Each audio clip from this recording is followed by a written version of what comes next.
मनुष्य अपने विश्वास से निर्मित होता है। इसका अर्थ यह है कि हम मनुष्य जो भी सोचते हैं अधिकांश समय में हम वही काम करते हैं। हम यदि किसी चीज़ पर विश्वास कर लेते हैं तो हमें वहाँ काम करने से कोई नहीं रोक सकता और हमारा काम ही हमारा पहचान बन जाता है। जो इस लोक में अपने काम की सफलता की कामना रखते हैं वे देवताओं का पूजन करें। भगवान श्री कृष्ण जी ने गीता उपदेश में कहा है कि मनुष्य को केवल कर्म पर ही अपने ध्यान को केंद्रित रखना चाहिए, ना कि कर्म से प्राप्त होने वाले फल की लालसा या लोभ रखना चाहिए। यह लोभ मनुष्य को उसके कर्म से मन और ध्यान दोनों ही भंग कर देते हैं तथा मनुष्य को केवल और केवल असफलता प्राप्त होता है। यदि असफल होने से बचना है तो सिर्फ कर्म करो, फल देना श्री कृष्ण के हाथ में है। प्रबुद्ध व्यक्ति के लिए गंदगी का ढेर, पत्थर और सोना सभी समान है। केवल मन ही किसी का मित्र और शत्रु होता है। वह जो भी इच्छाएं त्याग देता है और मैं और मेरा की लालसा और भावना से मुक्त हो जाता है, उसे शांति प्राप्त होती है। इस जीवन में न कुछ खोता है न व्यर्थ होता है। आत्मज्ञान की तलवार से काटकर अपने हृदय से अज्ञान के संदेह को अलग कर दो। अनुशासित रहो।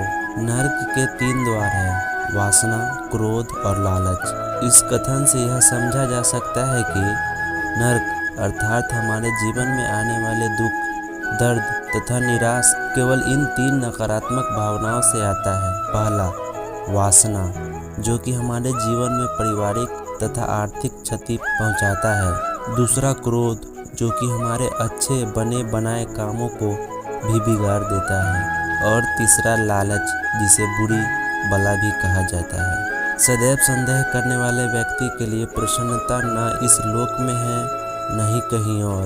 कर्म मुझे बांधता नहीं, क्योंकि मुझे कर्म के प्रतिफल की कोई इच्छा नहीं। व्यक्ति जो चाहे बन सकता है यदि वह विश्वास के साथ इच्छित वस्तुओं पर लगातार चिंतन करे। जो व्यक्ति अपने जीवन को समझदारी से जीता है उसे मृत्यु से भी डर नहीं लगता।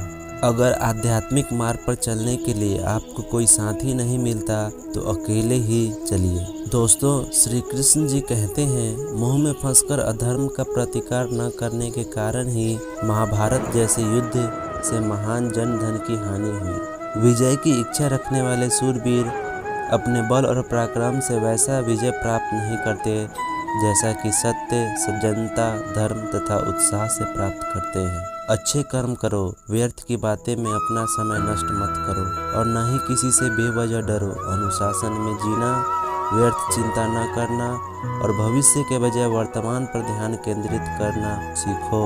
मुसीबत में या सफलता न मिलने पर हिम्मत मत हारो, समस्याओं का डटकर सामना करो। इंसान को दूरदर्शी होने के साथ साथ हर परिस्थिति का आकलन करना आना चाहिए। किसी के विचार के बंधन में मत बंधो, तुम खुद के विचार विकसित करो। किसी भी काम या प्रतियोगिता से पहले उसकी रणनीति बनाना अति आवश्यक है। गुरु से ज़्यादा सीख अपने अनुभवों से मिलता है। गलतियाँ और असफलता आपको बहुत कुछ सिखा सकती है। दोस्तों, दोस्त वही अच्छा होता है जो कठिन परिस्थितियों में आपका साथ देता है। दोस्ती में शर्त का कोई जगह नहीं होता। धैर्य एक कड़वा पौधा है पर इससे फल हमेशा मीठे ही प्राप्त होते हैं। जीवन में क्या करना है यह रामायण सिखाती है, जीवन में क्या नहीं करना है यह महाभारत सिखाती है और जीवन कैसे जीते हैं यह भागवत गीता सिखाती है।